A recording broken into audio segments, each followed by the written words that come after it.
Good morning guys. Ngayong araw na to, lilinisin ko po itong kwarto ni Bossing. Ito yung kalat.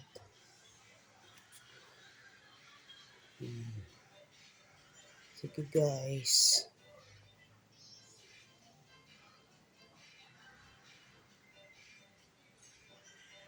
Pupunas muna ako ng mga alikabok.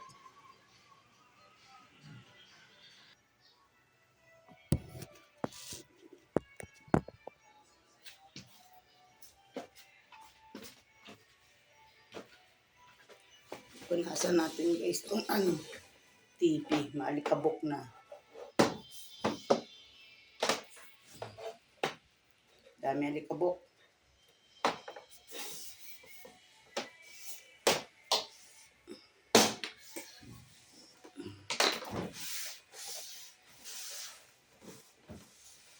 Alikabok.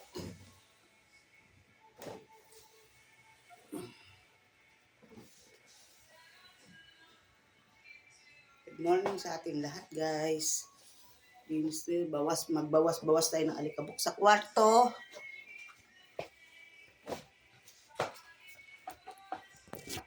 Bawas muna tayo ng alikabok sa kwarto guys.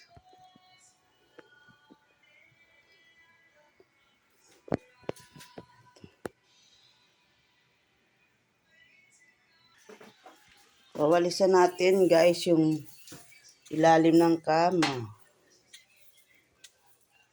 Yan. Mga yung dalawang aso dito sa loob ng bahay. Dito nagtatambay sa kwarto ng boss. Kaya makalat to. Nagkikit-kit-kit pa ng mga kahoy-kahoy. Yung mga kahoy-kahoy ng ng plywood ng babaw ng kama. Kinikit-kit. Ganito ako guys maglinis ng bahay. Gusto ko pati ilalim. Kasi dito yung dumi sa ilalim.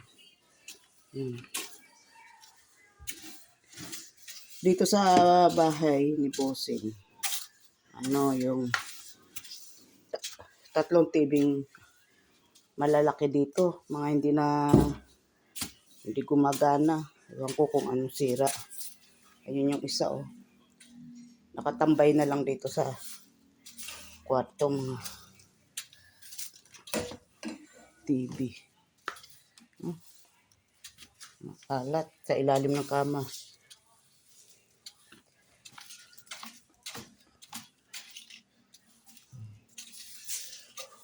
Ganyan gusto ko magwalis.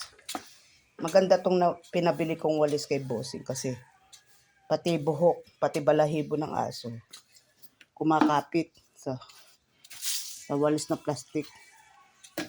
Walang matitira.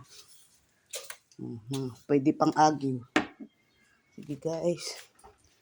Iusog na natin tong kama. Isang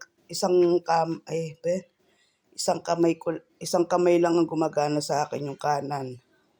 Kasi yun ang walang masakit. Itong kaliwa namamaga hanggang ngayon. Guys, pagkatapos ko walisan, lalampasuin natin ng map.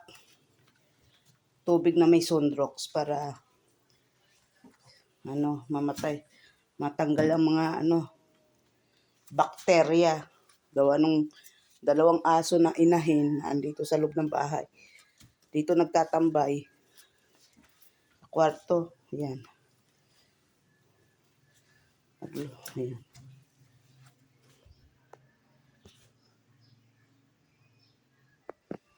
Maraming salamat guys. Ito na, mamaya guys ako magpapalit ng cover ng kama. Sa punda. Ayan yun, ang hangiran yan guys. Bumigay sa daming nakahangir. Bumigay guys, mamaya ko yan aayusin.